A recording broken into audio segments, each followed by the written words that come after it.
Okay, so we're out here prepping the tank, and I've degreased it with, this is Dawn heavy duty degreaser. Sprayed it down with that, let it soak, and then I've sanded it down.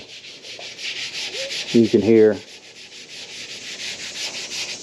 that, you know, I've got a nice textured surface here. But, you know, a couple things. Just having this thing off and look at it, you know, there's some pretty deep dings on this tank, and no longer than it's been on the truck. I mean, nice deep gouge there.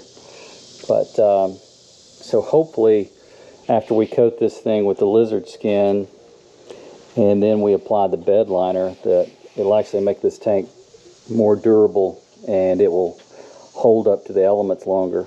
But so that's where we're at now. Just kind of show you guys, these are the sanding discs that I'm using. They're 120 grit. They do, you can get them at Home Depot, Diablo, but it's a net, and so you put that net on your palm sander, and so that's all I'm using, other than I've got a die grinder that's got a little 3M wheel. It's got a 3M, well, let me just show you what it is. Okay, so this is what I'm using to go along the welds with. For some reason that doesn't look like it's wanting to focus. But this is a 3M, it's a roll lock attachment.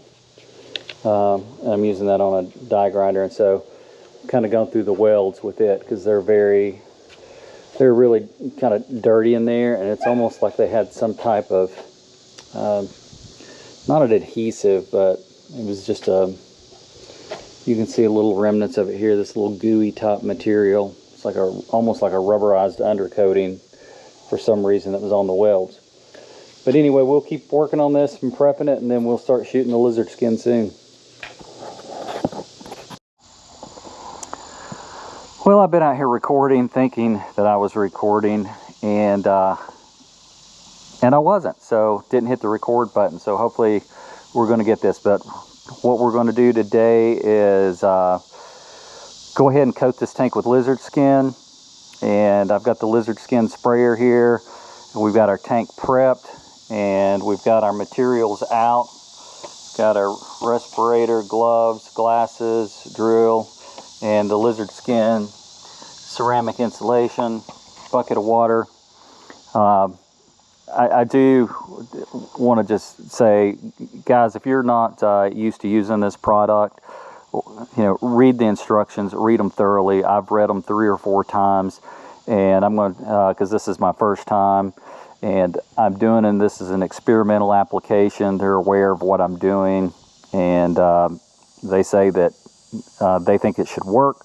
But what we're trying to do is black the truck out. So in blacking the truck out, we've got to black the fuel tanks out. And I didn't want the fuel to get at a higher temperature with the tanks being blacked out. So I'm trying to shoot the LizardSkin ceramic insulation on there first, and then we're going to coat it in bed liner with the hopes that the temperature is doesn't increase too much with the tanks being black. So I'm going to kind of do an experiment with it. I'm going to check the ambient temperature inside of one of the tanks that's been sitting in direct sunlight, the polished tank sitting in direct sunlight, and we're going to see what that ambient temperature is, and then we will do the same thing with a coated tank. And I feel like anything really below a 5-degree increase is probably a win. I don't know. I don't really have anything to gauge this on.